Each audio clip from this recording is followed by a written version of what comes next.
We've got with us Mr. Sarath Varanasi, Global Insurance Data Analytics AI and Platforms Leader, EXL.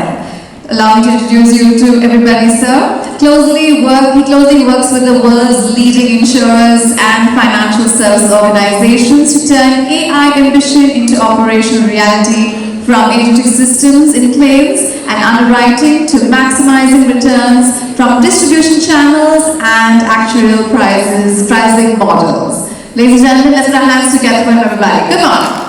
Clap, clap, clap, clap, everybody. Come on. So I'm speaker number 17, I guess, of the 48. So my job is done after this, but I'm attached with all of you. But thanks to Tejasvi for keeping us all awake and active through this entire morning. So I want to talk to you about AI, agentic AI and Gen AI in 4 vectors and how that has made, thank you, a significant impact in the industry. So when AI was launched, most of the discussion was with the CEOs, with the board rooms to say, how can we differentiate ourselves? But the group that has actually adopted AI is the IT group, this is CIO group, this is software development group. This industry of software development has significantly changed. Our developers at EXL don't write code anymore, they're actually creating agents. We call this the move from SDLC, Software Development Lifecycle, to ADLC, Agentic Development Lifecycle. The impact of this is significant. Let me give you a quick example. One of our applications was developed on Angular v4, right? We had to move it to Angular v19. Now, before Agentic and AI was all there, this was going to be a 3 to 6 month project with multiple people working on it. One of the senior developers took the initiative to adopt AI. They worked with the Claude Core and completed the migration from v4 to v19 in 6 hours. From 3 to 6 months to 6 hours. That's the type of impact AI is having in the software development lifecycle. Now, while he was working through the code, he gave feedback, and the code was healing for all the errors that it was finding in the initial build. So the industry is significantly changed. When that type of environment is there, when systems are creating applications for you, we think it's supremely important to understand and test the exceptions. Now, systems can test as well. You might have seen the viral story recently about an app where the testers were automated or agentified, for lack of a better word. The system hallucinated, gave $6 million of discounts back to customers, running some losses for the company. So, in this case, where development is being done by systems, we think that testing and exception handling becomes supremely crucial. Let me move to the second vector, which is functional AI. Think of any industry, think of a chatbot. You have chatbots in every website today. You have chatbots in every app today. That's functional AI. They can help you finish a task, they can help you buy tickets, they can help you update your status, whatever you want it to do. It can order something for you. So these are functional AI. Another part of functional AI could be you have multiple documents that are huge. Think of medical records, 250 some pages. You want to summarize that. That can be summarized more efficiently by agents. This is a place where training the LLMs, giving them the context, becomes supremely important. Again, I'll give you a couple of examples of what works and what doesn't work. Prior to Gen AI being introduced, it used to cost about $1.19 to summarize a page from the 250-page document. Now, it costs us 19 cents, from $1.19 to 19 cents. That's the impact we have on industry. Now what doesn't work here? If you don't train it, if you don't give it the context, if you don't provide the guardrails, it doesn't work.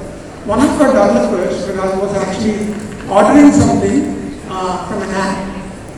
And he said, I want to order McNuggets, but before that, I actually want to help me with writing a Python code. The system actually responded with the code for him. We think that happened because there were no guardrails defined for the chatbot.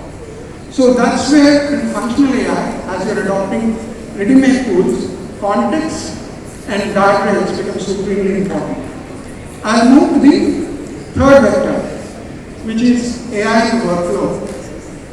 AI in the workflow is done when you have agents helping or assisting humans in making a decision. Assisting humans in making the decision much faster, much more efficiently, and helping them derive results that couldn't be derived before. What do the examples look like? Think of call centers. When you get calls from call centers, there's a lot of work that happens after the call, right? Agents, the call center agent has to actually summarize the entire call script for the calls. They have to take some actions to process certain things after the call is completed. The AI can actually do much more of that to you. It can summarize your calls. It can actually show real-time sentiment analysis of what the person who you're talking to is reacting and how they're reacting to you. And it can actually show to you how you should react, how you should empathize with them. So it can summarize, it can empathize, it can give you the next best action. What should you do next to progress on this particular transaction? Another example, and we do that today in our what we call a smart instances. Another example of that would be where you're sending documents. So after the call, our operations teams have to send almost 8,000 documents. One person has to send about 8,000 documents a year. Now, we have to search for the document. Earlier, we used to search for the document, look up the perfect document based on state. If it's an insurance policy, there are state-specific regulations in the US. So you have to look up the specific state, contract life cycle. There are about 150 permutations and combinations of like 150 documents. That is codified now, right? Our agents can actually work. So our operations team is not sending documents anymore from 8,000 to 0. The agent is actually helping send those documents out. So this is a space where we think context and industry domain matters significantly. Because without that training from the industry, you cannot give the LLMs or the agents to orchestrate a particular task. Now, that's another example. I'll move to the last vector, which is autonomous decision making. We've heard a lot today on reset. We've heard a lot about don't use the tools that are publicly available. All of that is true. The autonomous decision making is a world of nirvana. It doesn't exist so easily in regulated industries, specifically in regulated industries like insurance, where think of the decision where you say, hey, I'm applying for a life insurance policy. The agent is giving you a quote. The agent is then you're telling the agent, I actually want to buy this policy. The agent is ordering your medical exam.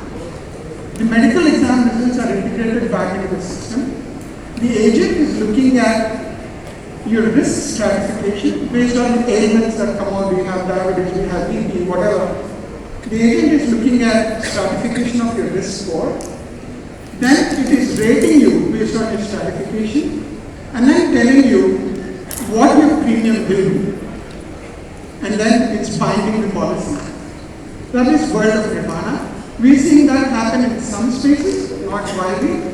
it's more acceptable to have that space when you are making a positive decision. But in a regulated industry, when you're making a negative decision, which is you're declining a claim or you're not underwriting an application, the explainability, we talk about agent explainability becomes supremely important. So with that, I have got 20 more seconds, but I want to thank you for all your time. I'm happy to answer any questions.